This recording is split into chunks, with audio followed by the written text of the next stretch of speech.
Nothing too hot to lift. Let me see. I'm getting my thing out of here because I don't want it to burn that.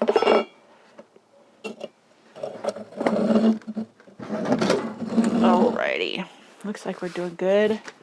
Let me get this topped up.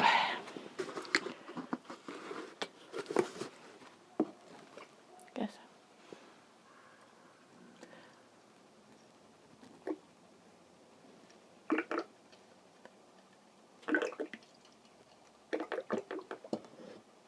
This is my alcohol stove. This is what I use to heat my device, my metal object. Like this knife, you can see it looks pretty gnarly. I also have like a skewer that I've used, metal skewer. But this is, oh wait, it's been out here a while, 91% alcohol. That's what I used for my, I'll get this out of the way, my little alcohol stove. This is, people use these for camping, and it has this little portion down here that you can put this underneath of it, and then you put your pot right on top of this, and then it can bring water to a boil in like 15 minutes. So it gets pretty toasty, and it has a nifty little thing to extinguish it, and then it has this tight fitting lid. The rubber gasket in there dropped out. I've got to go get it. That when you close it up, the alcohol stays in there. It doesn't evaporate away. And so I'm going to give it a start. Starts very easy. Now, if you enjoyed this video, please give it a thumbs up, leave me a comment, and or share with your friends. It goes far in helping my channel and me. So thank you very much.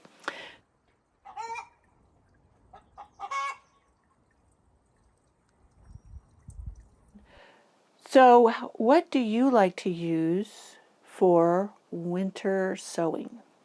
There's all kinds of containers that people like, different ways they do it. None of them are wrong. I do have a video. Let me put this down somewhere out of the way. And it's about the things that you might be doing wrong if you're not having success with winter sewing. And it's just some hints and tips that I have learned from, I've probably been doing this 10 years. And so I just thought that would help you. So milk jugs. Milk jugs are one of my favorites. Now I get these from my sister who has boys, lots of little boys, and so they go through plenty of milk, and more than I do. So I get them from her. Now what I love about milk jugs is they are translucent, not transparent, and that can be helpful. I also have what I use, because I use whatever I have when I have it. I also have these water jugs. I just need to take this tag off. And I also use them. Now, one thing about the water jugs is I can make them a little bit deeper with soil. Therefore, what plants I put in here have more time to stay in it. So, but you do have to be careful with clear, because the hot sun can really do a number on your plants if you're not careful. So some people don't get, we do get snow. A lot of times they'll get buried with snow. Last year we got 9 feet of snow. My winter containers really struggled, only because they got smashed from the weight. So that was one year that it was kind of a struggle. But anyway, so I want to show you how I make them into the containers I need to. So I first heat my weapon, my tool that I'm going to make the holes with. Now you can do this. You don't have to have something hot. You don't have to melt it. You could do it with a box cutter.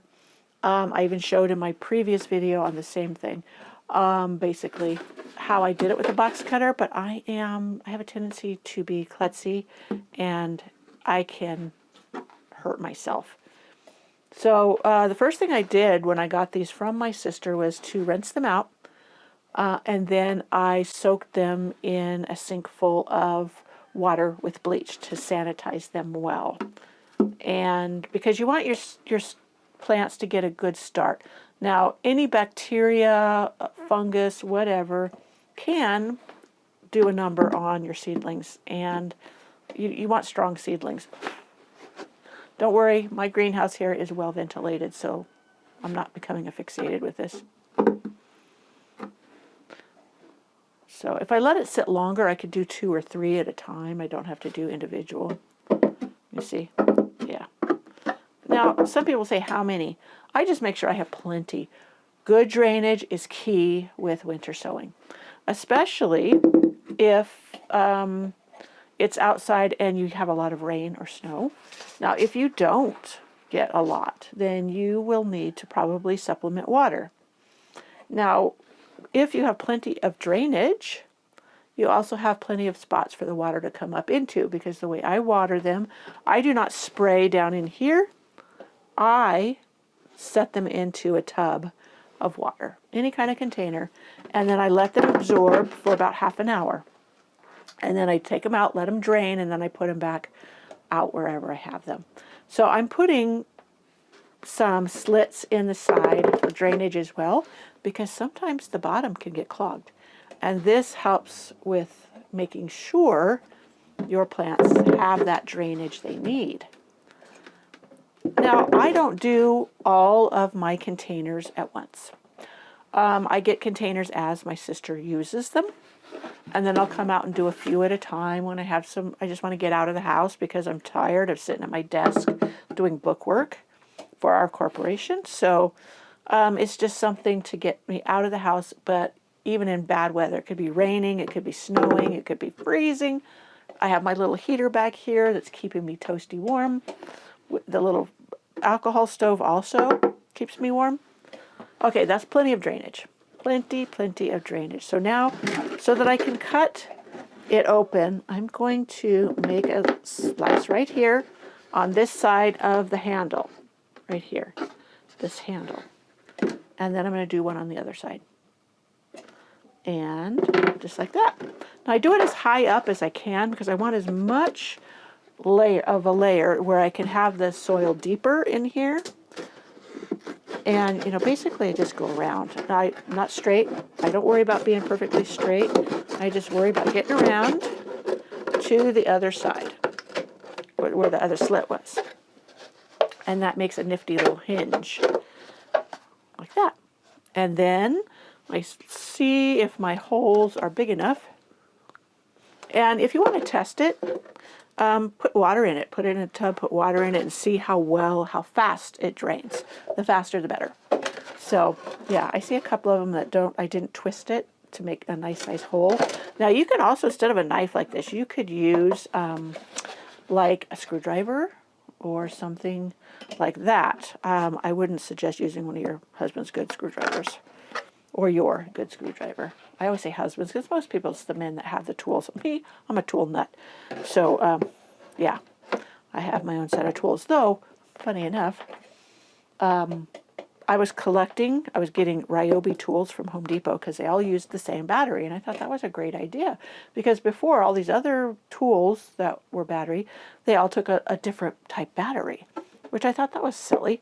But Ryobi, they made it where all the batteries were the same. And so I started getting them, and guess who uses them?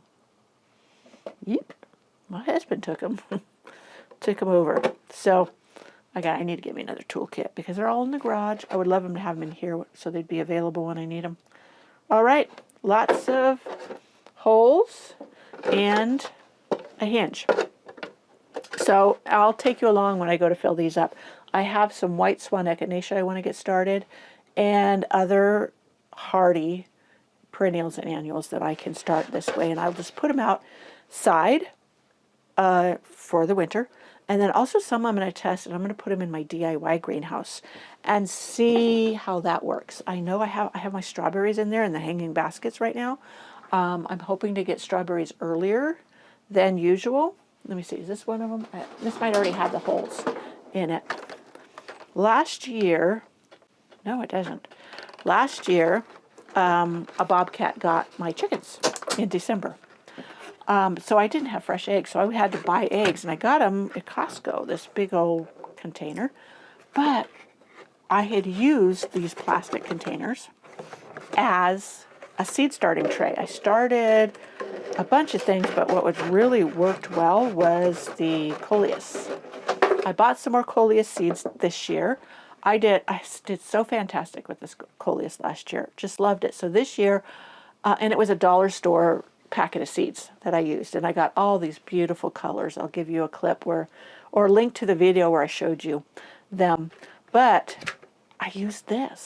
A lot of people say, oh, they're too shallow for seed starting, but they did fantastic. Now what I did is I did the same thing, heated up my tool. This is the bottom of the egg carton.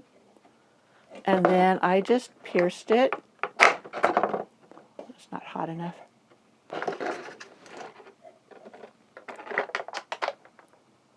Boy, this is tough plastic. The other ones didn't seem so rough. Let me get it really hot. Oh, there it goes. Now, ideally, you would do an X, not just a slice, because that makes sure you have good drainage.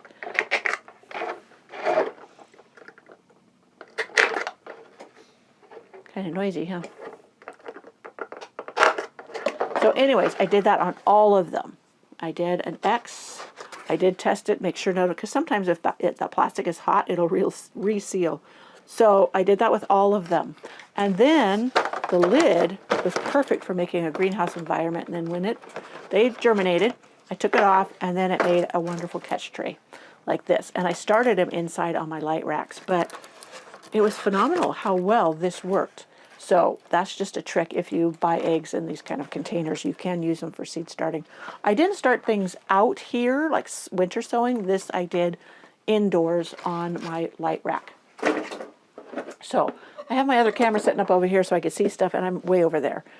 I'm just goofy when I am filming. Okay, I have some more trays. Now these usually, I do recycle a lot of things. These are food trays, I think. I can't remember where they were from, but you know, your take home. And it has little holes already in the top, but I do the same with these. I do cut them off because, okay, wait a minute. I use it as this, so I have to put them on something as a catch tray. I was going to say I use this as a catch tray, but these ones have holes, so I didn't. And then I thought, well, maybe I could pierce holes in that one and put it in this one as a catch tray, but I'm not going to do that because this one's a little bit deeper. So what I do is the same thing with these. I go along with my heated tool. I was looking for my other skewer, and twist it so it opens it wide. A lot of times I get lazy and I don't want to twist, and I don't know why. Yeah, I need to let it sit on there and get really hot. One thing nice, the heat of it when it's cold out, it really is rather comfortable. Now, as I said, you could do this with a box cutter. It probably would be quicker. So I don't think you have to do it this way. It's just I like the flame. I'm a pyromaniac, I guess. Also, that's the middle. You see the middle is raised a little bit. So I'm going to do it along the corners. Now these are also ones I would take inside. I think I'm going to start my petunias in these. I like to mass plant rather than having in individual little pots. And then when they get 2 sets of leaves, I prick them out and then pot them up into something a little bit larger. For me, and there's actually some science behind it, there's some kind of enzyme or whatever when you plant them all together in a tray that they benefit one another. So I'd have to look that up to link it if I can find it. Sometimes I'm too lazy to do so. Okay, so all drainage cut. This will be used as a humidity dome, and then I'll have it sitting in something as a catch tray, probably like the tray I had out here earlier. So I have a second one to do, but I don't feel like doing it right now. And basically that is it. You know what, I could show you. I mean, you could see how deep this is going to be. Now when I seed start for my winter sowing, I do not worry about getting seed starting mix. I just make sure it's a good quality potting mix. This one is E.B. Stone Edna's Best. No, they don't know me from Adam. They are not. I'm not even an affiliate for them. I don't even think you can be an affiliate for them. But it's just what I have available locally. Now, I don't know what they carry at Lowe's, so I haven't tried any of the other brands there. I haven't tried like the Miracle Grow or anything like that, because this is what's readily available for me. And I have found it to work very well for this as well as for potting up plants. So there you have it, my friends. I have it filled up. And you see there's a good 3, maybe even 4 inches there. And when I go to winter sow, whatever I'm going to winter sow, I will try and space them apart so it's not so hard to prick them out when it's time to plant them up. Or I will leave them in here until they're ready to go out in the garden. It depends on what my mood is like, what my schedule is like, but you can leave them in here if you space them well. You can leave them in here until your last frost date, and that could be, for me, that is late May. Even though I'm a zone 8B now with the USDA zoning change, the zone does not have anything to do with your growing season. Mine is shorter. My first frost is usually in October, usually around the first week to the 10th of October, and our last frost date is usually the 3rd weekend or even the last weekend of May. So you can see I have June through September, so 4 months basically to grow.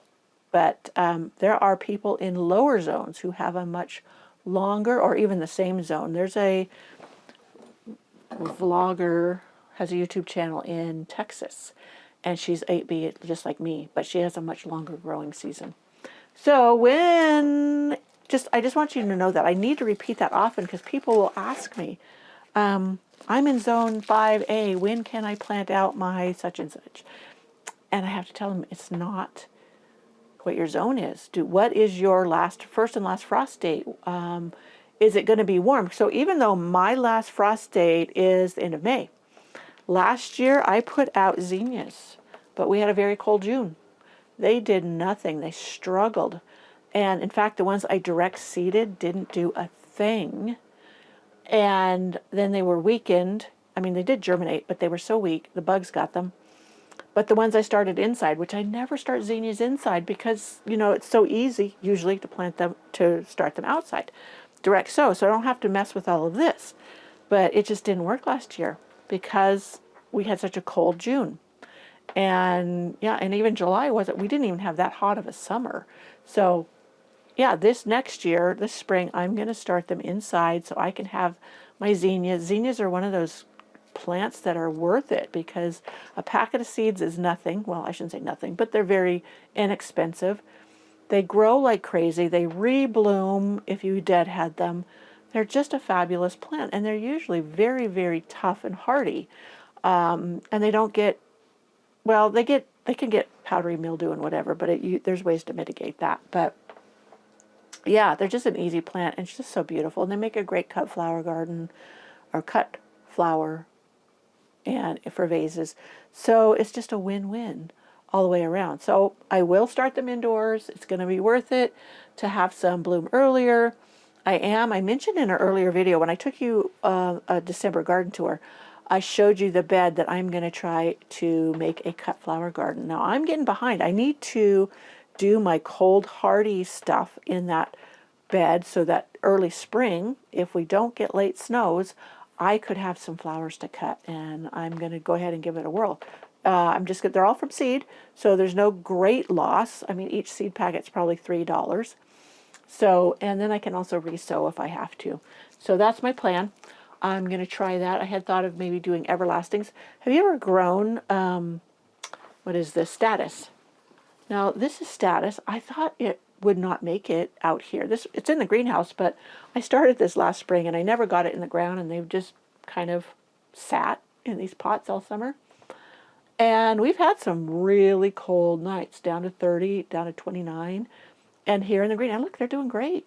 So these are going to go, if they continue to make it through this winter, these are going to go into my cut flower, dried everlasting cut flower garden. And I'm hoping to dry lots. I'm gonna grow some gomphrena, Dusty Miller. Oh, dry is so gorgeous, and other things. And I'm gonna really try hard this year to get it done. Last time I tried an everlasting cut flower garden and it failed because I put it right here next to the studio, and not studio but greenhouse, and it gets too shaded for a good portion of the summer, so it didn't work there. So I'm going to try again in another spot because I love doing stuff with dried flowers. So that's it, my friends, for what I do, how I fix my winter sewing containers, my other containers, my recycled containers for indoor sewing, and all of that. So I hope you enjoyed this video. Please give it a thumbs up, share with your friends. Again, subscribe, hit the bell, all of those things. And I will see you next time when I'm probably going to go and, right now it's beautiful, I'm going to transplant some lamium. It's beautiful in areas that it's tough for other things to grow. So I was thinking my bench up in the front entrance garden underneath of it, because it's the white lamium.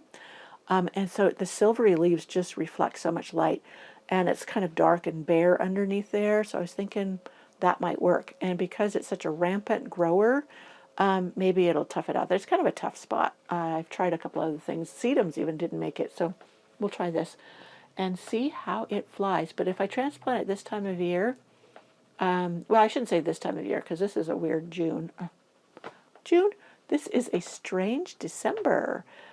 We've had no snow, thank goodness, but the temperatures have been really quite warm. We've been getting up into the mid-50s for the daytime highs, and that's been quite lovely.